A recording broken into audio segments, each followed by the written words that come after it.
Moja kwa moja ni kukaribishe kwenye habari kutoka mataifa mbalimbali. Subscribe na share kupata taarifa mpya kila siku. Asante. Washington. Rais wa Ukraine Volodymyr Zelensky ameshutumu Umoja wa Ulaya kwa kujaribu kushinikiza Kyiv ili ifungue tena bomba la mafuta linalosafirisha mafuta ya Urusi kwenda Hungary na Slovakia.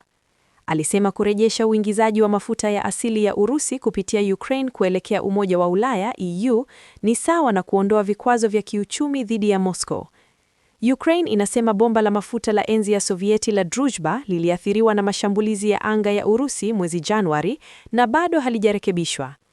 Hungary inategemea mafuta ya Urusi na inazuia vikwazo vipya vya EU dhidi ya Moscow pamoja na mkopo muhimu wa euro 90 bilioni, dola 103, pound 780 milioni kwa Kyiv hadi bomba hilo lifunguliwe.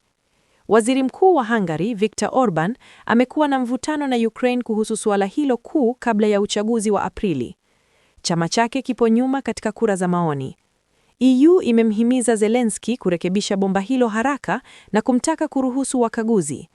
Baadhi ya maafisa wa EU wanahofia upinzani wa Zelensky unaweza kumsaidia Orban kushinda tena.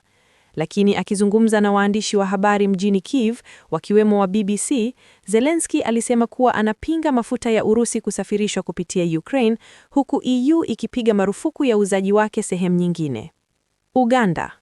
Kiongozi wa upinzani nchini Uganda, Bobi Wine, amesema ameondoka nchini humo kwa muda baada ya kujificha kwa takriban miezi miwili.